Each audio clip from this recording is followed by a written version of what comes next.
J'ai souhaité aborder dans cet article une question qui me taraude depuis un moment, qui est à la source, selon moi, de beaucoup de problèmes que vit l'Europe. Aujourd'hui,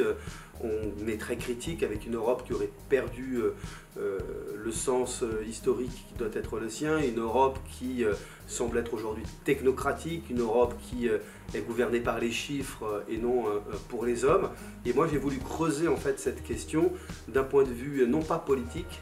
et pas davantage socio-économique, les analyses elles ne manquent pas, et j'ai souhaité en réalité aller chercher quelque chose qui est selon moi un paradigme qui pourrait expliquer, nous aider à comprendre cette perte de sens de l'esprit européen, de l'Europe, cette crise de la conscience européenne, et de la rapporter, cette crise de la conscience européenne, au progrès. Selon moi, il y a un problème de type paradigmatique, un problème philosophique qui est au cœur même de la raison, de la rationalité qui nous gouverne. On est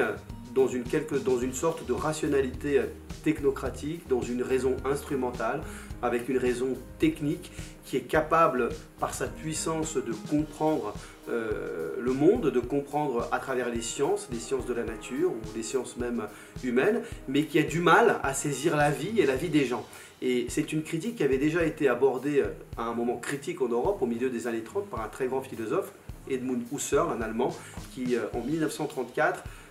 pose ce diagnostic d'une raison positiviste, instrumentale, et qui n'est plus capable de saisir le sens et ce qu'il appelle lui le monde de la vie.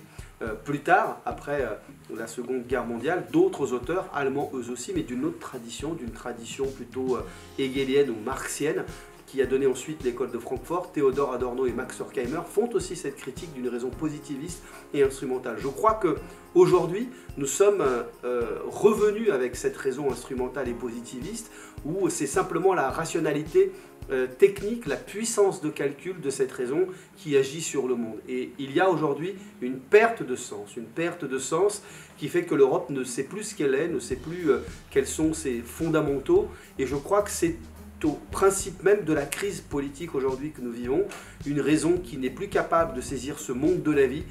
une raison qui n'est plus capable de saisir sa dimension humaine et pleinement humaine, et je crois que c'est cela aujourd'hui qui préside à cette politique un peu technocratique, à cette politique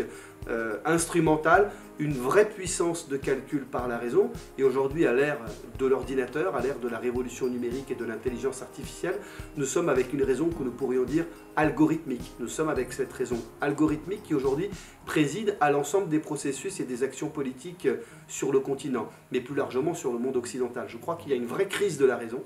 et que si on veut retrouver aujourd'hui le sens et l'esprit de l'Europe, je crois qu'il faut qu'on retourne en nous-mêmes, qu'on retourne au fondement même de ce qui fait notre civilisation européenne, ce fameux logos qui avait été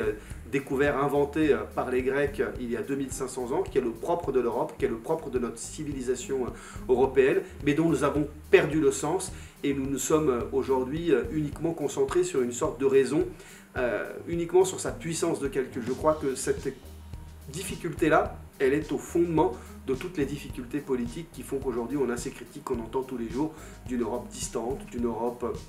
coupée de la vie des gens, d'une Europe technocratique. Je crois que voilà, c'est un écueil de la raison, et sans pour moi une nouvelle critique de la raison qui devrait se faire aujourd'hui par les philosophes contemporains et à venir, je crois qu'on ne résoudra pas cette crise du sens qui est au cœur de la conscience européenne aujourd'hui.